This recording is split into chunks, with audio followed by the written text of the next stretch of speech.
Agora na Novo Tempo, Código Aberto. Muito bem, meus queridos amigos, estamos aqui começando o nosso Código Aberto. Isso aí, Código Aberto, para você que está aí nos acompanhando pela internet, você que está ouvindo pelo radinho, pelo Facebook, YouTube. Já está vendo aqui quem está assistindo, né? Que temos uma dupla aqui daquelas, né? De um lado nós temos o nosso amigo Romário, já é da casa. Bom dia a todos. Ele está em 90% do Código Aberto. Não é verdade? Verdade. É um prazer novamente estar aqui, Diógenes. Então, sempre agradeço o convite. Um bom dia aos nossos amigos ouvintes da Rádio Novo Tempo. Que Deus continue com todos nós. E também aqui conosco, deixa eu colocar a imagem dele. Vocês conhecem esse rapaz aí de óculos? Olha só como é que ele é legal. Olha o sorriso dele. É o nosso pastor super legal, pastor do Marco 2. Da outra vez eu falei lá, troquei. Mas pastor Carlos, que alegria. É o papai do Caleb. É isso aí. Tudo bem? O Caleb que todos os dias aqui tem telefonado para a Rádio Novo Tempo, né, pedindo uma música. E hoje nós temos a grata alegria de estar com vocês novamente. A gente está aqui dia de quarta-feira, né, falando um pouquinho da Bíblia. E hoje vamos estar recapitulando a lição aí com os nossos amigos. Que legal. Inclusive, viu, Romário? Certo. Já que hoje o assunto é paternidade e maternidade, o Caleb quase veio para cá. Aí ele só não veio porque ele falou assim, não, já tá completo lá. Eu disse, filho, você vai comigo? Eu disse, não, pai, porque já tem outros lá no meu lugar. Então Tá vendo? Tá vendo? Já sabemos que em breve vamos ter alguém aqui para participar também, né? Mas, gente, vamos lá, porque o assunto hoje requer bastante tempo e, aliás, bastante paciência. Verdade. Você pode falar assim, mas esse assunto não me interessa porque eu não sou pai, eu não sou mãe. Calma lá, se aquieta aí, ó. Você pode até não ser pai agora, ou uma mãe agora, mas quem sabe no futuro. E mesmo que você não seja pai um dia ou mãe um dia, você tem que lidar com crianças em algum momento. Não e aí tá jeito, a ciência, né, pastor? É isso aí. É isso aí. Então vamos lá. Quero, antes da gente começar, pedir pro pastor orar pra gente começar, por favor. Vamos orar. Pai querido, nesse momento, ó Pai, te agradecemos pelo dia, te agradecemos pelo privilégio de estudar a Tua Palavra e te agradeço, Senhor, porque o Senhor fala conosco através da Tua mensagem. Amém, Senhor. E nesse momento, pedimos a iluminação do alto para que possamos não apenas compreender a Tua Palavra, mas, acima de tudo, obedecer. Entregamos as nossas vidas em Tuas santas mãos e rogamos na pessoa maravilhosa de Jesus Cristo. Amém. Amém. Romário tem filhos, né? Tem uma filha, se não me engano. Tem uma filha, tem quantos anos ela? Ela vai fazer agora, terça-feira, dia 28 de maio, vai fazer 6 anos. 6 aninhos, né? O pastor tem só o Caleb ou tem mais? Eu tenho o Caleb, né? 7 anos. Também tenho o Jefferson. Jefferson já está com 24 anos. Né? Já tem um meninão, já grandão. Então você já tem experiência. Olha, ele aqui é o professor hoje mesmo, né? Vamos aprender um pouquinho. Vamos aprender com ele aqui, eu tenho certeza. Agora, a gente sabe de uma coisa muito séria, né? Os nascimentos, eles podem trazer alegria e trazem mesmo, mas também trazem muita responsabilidade, né? Eu queria também já compartilhar com vocês, paternidade e maternidade é posso dizer, é uma bênção de Deus. Sim. Porque isso está no plano divino, né, da multiplicação, e você multiplica proliferando filhos. Exatamente. E filhos é uma alegria, porém recai sobre cada pai, né, pai e mãe, a responsabilidade de educar, que é diferente de criar, não é isso? Exatamente. Que criar você cria um animal, você dá alimento, está criando.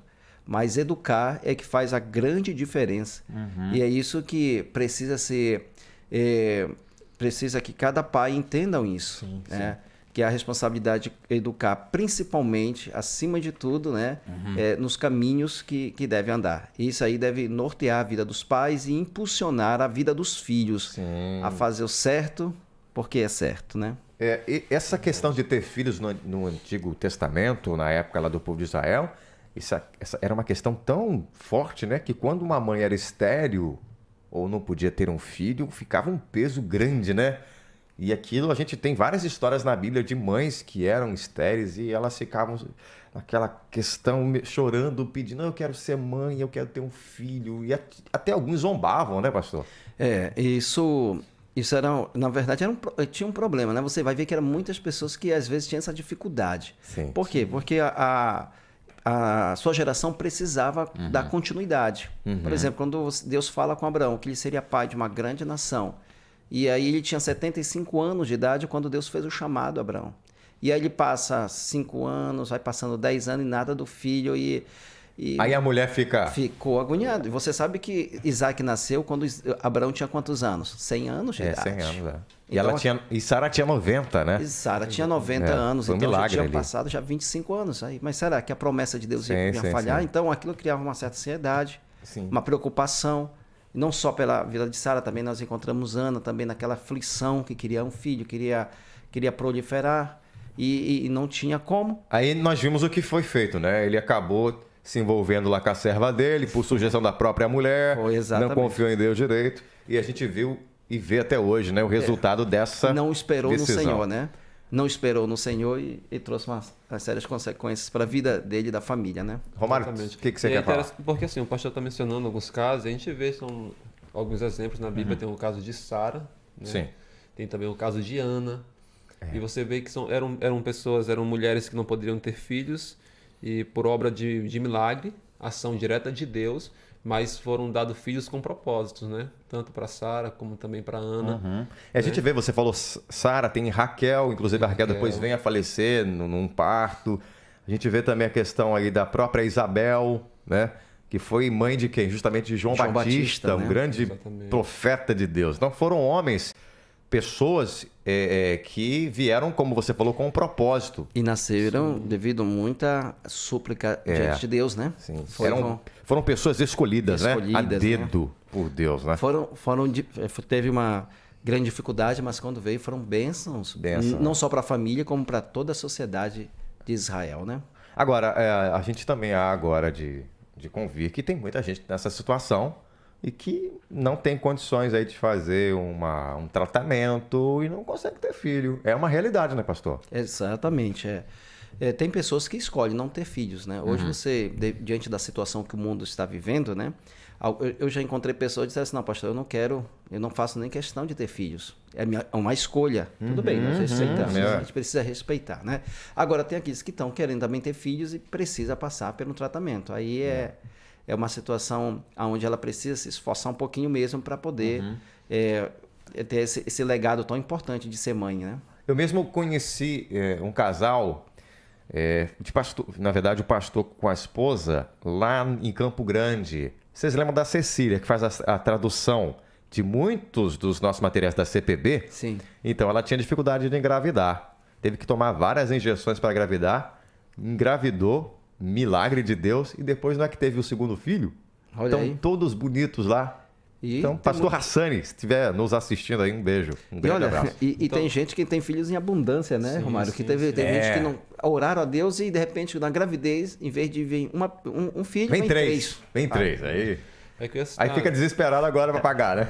Exatamente. Então você vê que esses relatos bíblicos dão esperança para essas pessoas que possuem algum problema, não conseguem engravidar com facilidade. Então, quando olham para a Bíblia, podem encontrar esperança, porque se Deus operou de forma extraordinária na vida dessas mulheres, desses grandes personagens da Bíblia, então Deus é capaz de operar também hoje. Ou de um modo miraculoso, extraordinário, como ele fez, ou através de algum método científico. Agora, também tem outro né? detalhe, né? Tem gente que mesmo podendo ter filhos, acaba optando por adotar uma criança, porque tem muitas crianças por aí, né? Sim. Sem um pai, sem uma mãe, é também uma atitude bem louvável, né? Louvável, né? A gente pode mudar o destino de uma criança dessa, né? Exato. E outros optam em não ter filhos também, para poder se dedicar melhor à obra do Senhor, assim como Paulo, né? Bem orientou, vai de cada um. Acho interessante aqui que o autor também coloca aqui da lição. Para nós, por exemplo, eu tenho uma filha, né? E eu e minha esposa pensamos em parar por aqui mesmo, vendo as dificuldades que há no mundo e tudo mais. Porque uma coisa é você ter filhos, então tem a grande responsabilidade de educar, de ensinar a criança no caminho correto. Então, o autor da lição aqui alerta para termos cuidado de não fazermos alguns comentários que venham a ferir uma pessoa que está tentando ter filho e não consegue. E às vezes um pequeno comentário próximo a essa pessoa pode fazer com que aquela sensação... Pode trazer baixa autoestima, né? Baixa autoestima dela, exatamente. Tipo, quantos filhos você já tem? Isso, né? Perguntas assim... Você não vai ter filho, não? Já tá ficando velho, né? Exatamente. E não sabe que a pessoa tá tentando há muito tempo sem sucesso, né? E aquilo machuca algumas pessoas de fato, né? Então temos que ter cuidado com o que a gente fala. E a lição justamente ela nos menciona isso, né? Tem pudor na fala, no agir e assim poder auxiliar, não trazer tristeza atrelando essas coisas. Exatamente. Sem contar também que algumas pessoas que optam por não ter têm total liberdade e outros querem forçar a pessoa a ter filho, sendo que tem que estar preparado também para ter, né? Não basta fazer. Então a pessoa tem que estar firme, né? Porque você vai perceber, quando você namora, a cobrança da sociedade é: vão casar quando? E depois, quando casa, cadê os filhos? Então, depois, quando tem filhos, quando vai ter netos, né? E vai cobrando, né? Então, você tem que estar firme aí E a conta vai lá em cima. Mas vamos mudar de assunto, que além desse problema aí, nós temos também um outro, que é pais e mães que são muitas vezes solteiros. A gente pode, às vezes, ver alguns comentando, jogando, quem mandou engravidar cedo, né? Viu o que fulano de tal fez, né? Né? Se envolveu lá com não sei com quem, agora não... Mas também tem pessoas que estão aí com o filho porque foram vítimas de abuso ou simplesmente pessoas que perderam o marido por algum acidente, alguma outra coisa que aconteceu e agora são obrigadas a cuidar dos filhos sozinhas, né? E a igreja tem que estar preparada para ajudar essas pessoas, auxiliá-las, né? Tanto na questão física, tem questão psicológica e muitas vezes financeira. Financeira, né? É verdade. Que todos nós aqui sabemos, os nossos amigos ouvintes sabem que hoje educar uma criança, educar, ensinar, não é tão fácil, não é tão simples assim, né? Requer muito esforço, dedicação e também tem a questão financeira. Eu achei interessante, eu estava lendo um comentário, não lembro se foi da Ellen White, aquela escritora, né, norte-americana, que é uma educadora. Ela falando que a gente pode muitas vezes ajudar uma mãe cuidando dos filhos dela. Você imagina uma mãe solteira que tem que trabalhar fora, né? Como é que ela vai cuidar do filho ou da filha ao mesmo tempo trabalhar? Ela é obrigada muitas vezes a sair e você pode ajudar em algum momento ali cuidando. Mesmo que você não tenha muita experiência, você pode ali estar presente, né? É uma maneira também de você auxiliar. E quando eu li essa história aqui nessa parte de segunda-feira, me veio à mente também o cuidado, que é um princípio que a gente precisa viver, né? A vida sexual antes do casamento. Isso precisa ser evitado, na verdade, para justamente não trazer certos agravantes futuro, né? Porque ter filhos no momento desse jeito, nessa situação, realmente se torna muito mais difícil. Você vê o exemplo do próprio Abraão com a serva, né? Teve o contato ali sem a direção divina, foi pela vontade humana, impulso humano. E chegou o momento em que a criança nasceu, ele teve que mandar ela embora e agora teve que educar o filho sozinho. Então, com certeza não foi fácil, entendeu? Ali para a vida dela. Mas assim, nós acreditamos que Deus deu força e vigor para ela também ter sustentado o Ismael, né? Eu estou vendo aqui o Romário abrir a Bíblia. Tem aí, não sei se você está abrindo esse, mas tem ali umas promessas muito importantes na Bíblia, né? A gente tem que usar a Bíblia sempre aqui. Que Deus faz para aqueles pais que, porventura, são solteiros ou estão sozinhos, né? Em algum momento. E a gente pode ler aí, pelo menos, não sei se você está com algum aberto aí. Posso abrir aqui? Nós temos aqui Jeremias 29, no verso 11 ali. Eu achei bastante interessante, né? Sim, eu posso abrir. Deus promete para a gente aí alguma coisinha bem... Olha só, Jeremias capítulo 29, verso 11 diz assim: Eu é que sei que pensamentos tenho a vosso respeito, diz o Senhor, pensamentos de paz e não de mal, para vos dar o fim que desejais. Então a gente observa aqui que o autor destaca alguns textos que mostram que paz nessa situação, né? Promessas, não somente para pais solteiros, mas também para todos nós. Todos nós. Deus promete paz, Deus promete descanso, Deus promete proteção, Deus promete cuidado, que vem da parte dele. Então essas são as promessas que nós encontramos na Bíblia. Tanto pais e mães solteiros como para todos nós. Então nós vemos aqui o caso de alguém que é pai ou mãe solteira porque teve um filho antes do casamento, e aí está criando sozinho. Existem casos como esse. A lição também fala aqui de pessoas que são viúvas, que também acabam tendo a dificuldade de educar, de ensinar, né, de cuidar daquela criança sozinha, né? Então, e também tem, eu posso destacar aqui também aqui alguns pais que às vezes são só a mãe que é cristã, o pai não é. Então, não deixa de ser também de ser uma mãe solteira espiritualmente falando. É verdade. Porque também lembrado, tem o trabalho dobrado de ensinar aquela criança sozinha o caminho correto, o caminho das escrituras. E ao mesmo tempo tentar filtrar aquilo que o outro tenta ensinar de forma errada. E se torna um grande conflito também. Grande conflito. Um grande conflito. Agora, a gente tem que passar aqui, o nosso tempo aqui corre, mas se você quiser mais informações, tem muitos personagens da Bíblia. A gente pega aqui pessoas que se engravidaram, por exemplo, a própria Betseba, ela se envolveu lá com o rei Davi e ela com certeza não teve nem força porque ele era o rei, né? Ela acabou se entregando para ele, mais ou menos meio que forçadamente, né? Era casada e tudo mais, o que aconteceu a gente sabe depois, né? Ele acabou fazendo coisas, a viúva de Sarepta também. Sim. E tantas outras pessoas hoje também muitas vezes são vítimas, né? Exato. E graças a Deus, sempre Deus está ali providenciando algo, né? Você vê ali o Elias ali dando todo o apoio para a viúva de Sarepta, né? Então, Tiago capítulo 1, verso 27, já nos fala que nós precisamos de pura, né? Pura e verdadeira, justamente. Então, geralmente nós estamos aí para ajudar alguém que necessita nesse momento. E ele diz, né? Visitar órfãos, né? Viúvas nas suas tribulações. Nós temos que fazer essa parte. Então, recai sobre nós como igreja, como sociedade, poder dar esse apoio que tanto a pessoa merece e precisa. E eu costumo falar assim, você tem que dar esse apoio, independentemente da igreja dar ou não. Sim. Porque às vezes a igreja não está sabendo, e pode até ser pior, pode ser alguém da sua família e você não está nem aí. Exato. Deus vai cobrar de você que é mais chegado, é a sua obrigação. Vamos entrar aqui na responsabilidade de educar os filhos.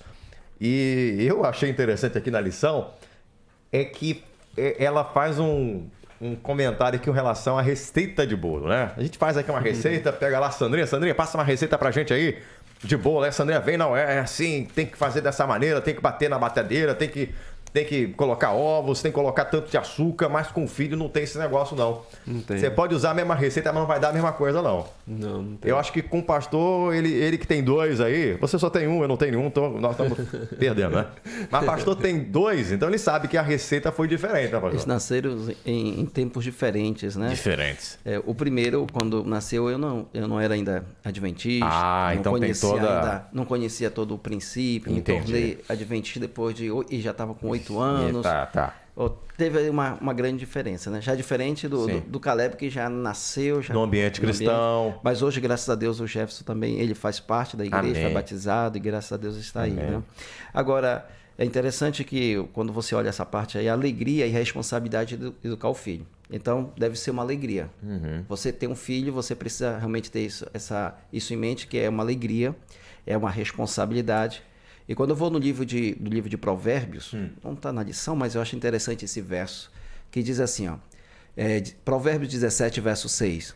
Coroa dos velhos são os filhos dos filhos, e a glória dos filhos são os pais. Olha só como interessante. Então, os filhos, nós temos um legado muito importante. Sim. Educar com a fala, mas acima de tudo com exemplo. Exatamente. Isso que vai impactar de forma positiva para um mundo e uma sociedade melhor.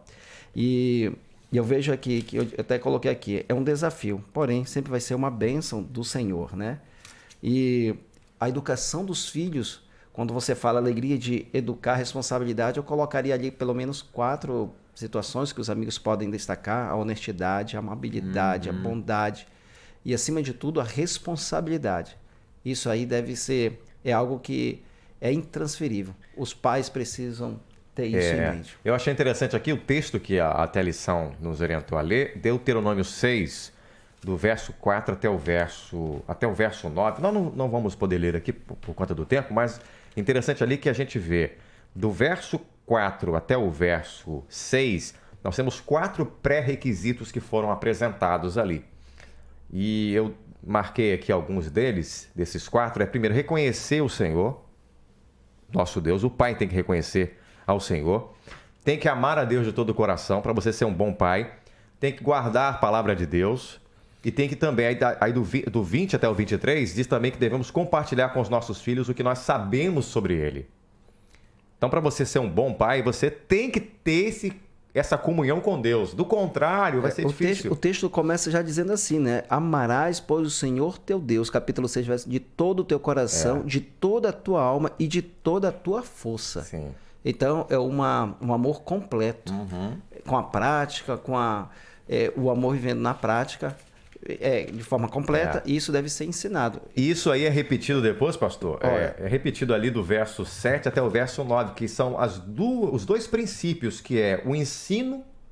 Você tem que ensinar o seu filho falando para ele, ensinando, mas também o segundo princípio é você também atar e escrever no seu coração. Você tem que viver aquilo que você fala. Porque o filho, ele não faz aquilo apenas que você diz, ele faz aquilo que você faz. E principalmente nos primeiros anos da sua vida. Exato. Esses 6 anos da sua vida é um momento crucial para você poder inculcar na mente e no coração deles. Porque eles vão estar te observando. E o que vai impactar de forma positiva vai ser o seu comportamento diante dele. Deixa eu aproveitar. O que você quer falar? Não, pode falar. Eu queria passar, porque eu estou olhando no relógio aqui e já está contra nós. Esse relógio, eu tenho uma tristeza contra ele. Eu queria pegar na prática aqui com vocês, dentro disso que a gente falou, 2 exemplos. Eu queria que a gente fizesse uma diferença rápida de 2 personagens que a lição nos apresentou na quarta-feira, dentre tantos outros que ela, obviamente, apresentou. Eu queria que vocês falassem de Abraão e de Eli. Uau, isso aí é... Rapidinho aí. Nós até citamos um pouquinho de Abraão, né? Mas ele foi um bom pai. Ele foi bom pai. Ele falhou? Falhou. Falhou. Teve suas falhas, sim. Mas a geração dele se tornou forte. O legado que ele deixou, tanto é que Deus diz assim, eu sou o Deus de Abraão, de Isaac, de Jacó. Ou seja, a decisão que ele tinha mais de 1000 pessoas ligadas à sua família. Isso. Mas era interessante que quando você lê alguns comentários, diz que ele falava com as pessoas com ternura e com compaixão. E o admiravam, né? Admirava pelo jeito dele ser, Sim, a maneira de tratar a família. Isso trouxe algo muito positivo. E as suas gerações olhavam realmente que ele tinha Agora, dado... vale a pena ressaltar que, embora ele fosse gentil, ele também sabia se colocar no seu lugar. Ele tinha autoridade, não aquela autoridade que a gente conhece por aí, né, déspota, tirana, mas é uma autoridade de respeito. Ele conseguia cativar o respeito dos seus liderados, né?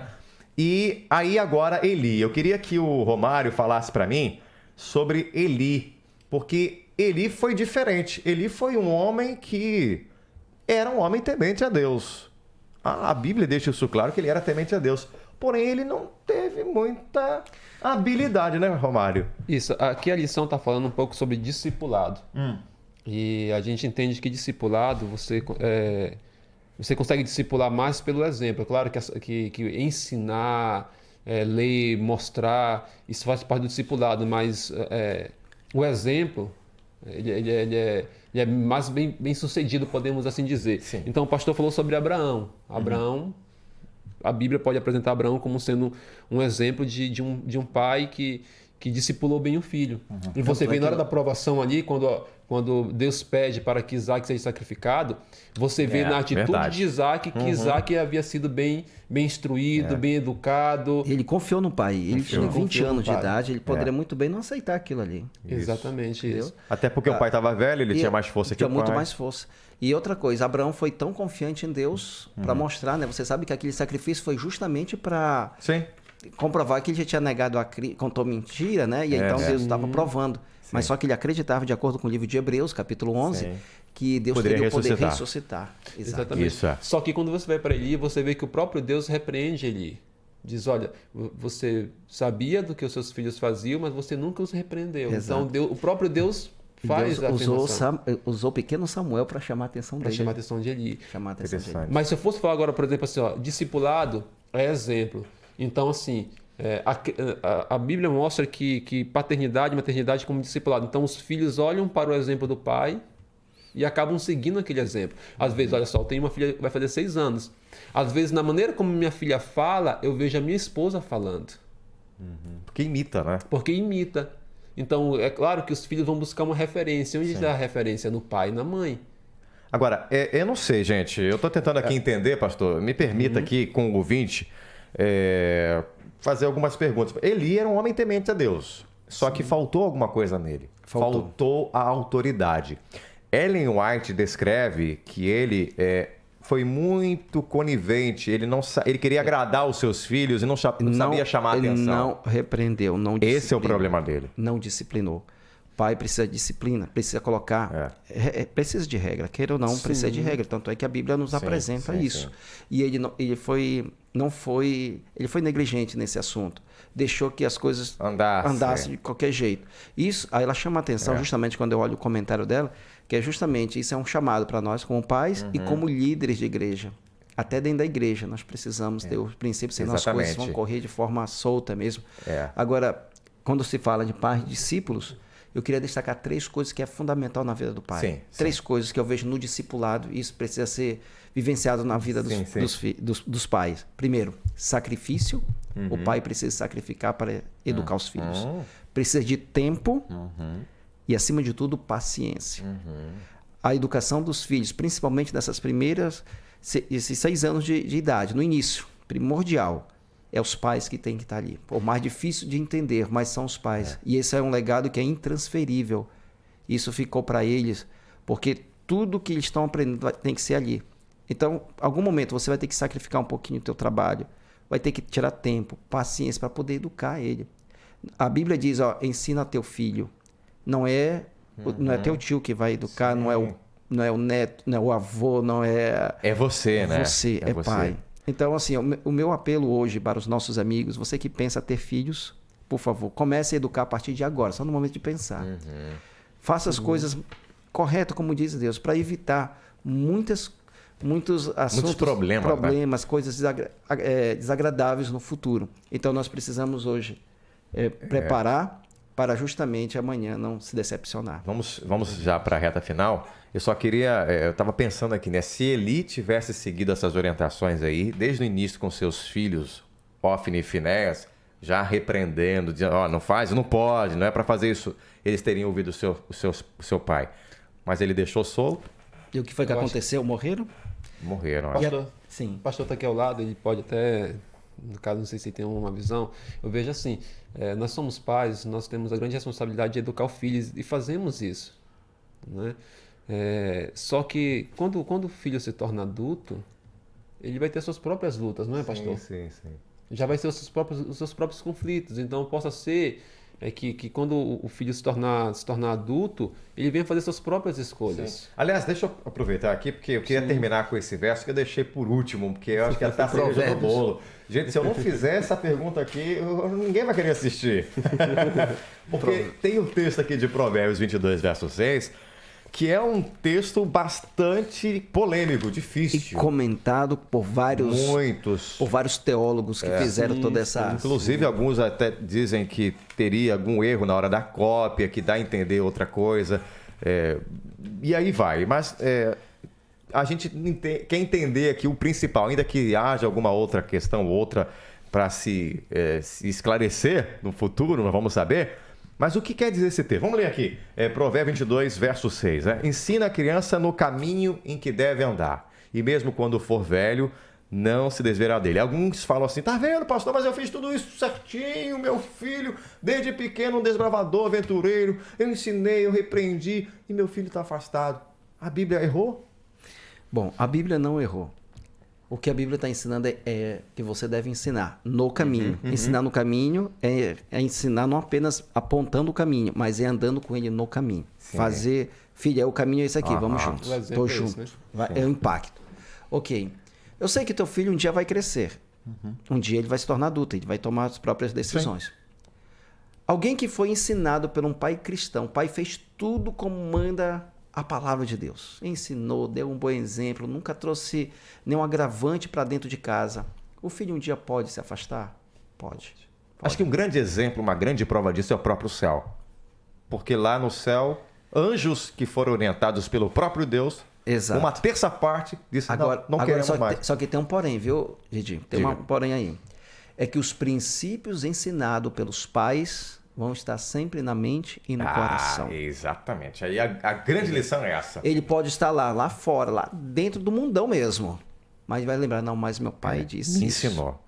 E o que é ensinado na família, a pessoa leva pro resto da vida.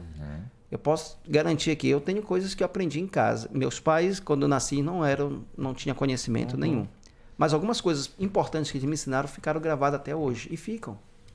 Isso, o que nos conforta, a gente vê a própria história de Salomão, que escreveu isso aqui antes dele errar. Sim. Porque ele escreveu muito antes da sua queda. E ele voltou, né? Errou, mas depois ele caiu em si, lembrou dos ensinamentos que recebeu da sua mãe e do seu pai. A gente vê o próprio Davi, quando ele estava para morrer, ele orientando o seu filho, olha, guarda os mandamentos de Deus. Eu não sou exemplo não, mas guarda, meu filho, guarda, não faz que nem o pai.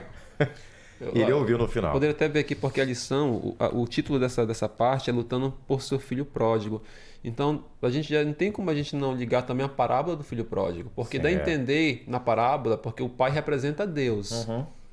Se representa Deus, Deus não erra na sua forma de educar. Então, vamos supor que aquele pai fez tudo direitinho, o pai da parábola. Ensinou corretamente. Só que o filho, ao ter certa idade, ele fez as suas próprias escolhas. Ele foi se aventurar. Mas você vê que lá no final da parábola, você vê que a parábola termina como? Ele lembrando dos ensinamentos do pai e retornando para cá. O princípio estava ali na mente. Os princípios estavam lá. Exato. Entendeu? Então, é isso aí. É isso aí. Já vou levar uma bronca, porque já estourei o tempo, mas olha, valeu a pena. Pode brigar comigo. Importante que nós orientamos as pessoas. Queria agradecer a vocês mais uma vez pelo carinho e por nos acompanhar. E quero agradecer aqui aos nossos amigos Romário, Pastor Carlos, que tão bondosamente deixou lá o seu trabalho, né? Para estar bem cedinho aqui com a gente. Que Deus continue te abençoando. Vamos marcar, porque você tem que voltar aqui, né? Pelo menos uma vez por mês você tem que voltar. Com certeza. A gente volta com toda alegria, né? Vamos orar? Romário, você encerra, por favor. Oremos. Deus eterno, como é bom estudar a tua palavra e entender que o Senhor tem uma mensagem para todos nós. Amém. Nesse Senhor. momento oramos por cada pai, por cada mãe que ouve a Rádio Novo Tempo. Sabemos que cada um possui a sua dificuldade, Verdade, Pai. possui a sua responsabilidade de educar os filhos no caminho correto. Todos Amém, nós Senhor. temos o desejo, ó Deus, de vermos nossos filhos bem-sucedidos no futuro, mas que não percamos o que é mais importante, que é educar ele nos teus caminhos, Amém, para que Senhor. possam ser cidadãos dos céus, da eternidade. Senhor, amém. Continue conosco com as nossas dificuldades, capacita-nos. Amém. É o que nós oramos em nome de Jesus. Amém. Amém. Amém. Deixa eu só adiantar semana que vem o tema para Perdas. você. Ele já até viu. Ei. Perdas é um tema bastante Importante. Né? importante, não, é importante e temos que aprender que no casamento, às vezes no relacionamento tem perdas, né? Pode acontecer. Pode ser morte, mas Deus é capaz, como já lemos aqui, de nos restaurar acompanhar. e nos fortalecer. Isso aí. Semana que vem a gente volta. Valeu, gente, pelo carinho. Tempo estourado demais. Mas Um abraço. compartilha aí. Um abraço, né? Um abraço, né? Pra minha família, ali Sim. o Caleb assistindo, minha mãe, meu filho Jefferson também, Charles, e o meu povo lá no Marco 2, né? O distrito do Marco 2, com certeza alguns estão escutando agora. Um forte abraço, vamos ter um grande impacto, batismo, vai ser um Legal. negócio bastante movimentado nesse final Romário de vai semana. estar na igreja? Na igreja onde eu congrego, Igreja Machado de Assis. Um abraço aí para os nossos irmãos da Igreja de Machado de Assis. Tá certo, então. Pessoal todo no impacto. Até semana que vem. Tchau! Você ouviu na Rádio Novo Tempo, Código Aberto.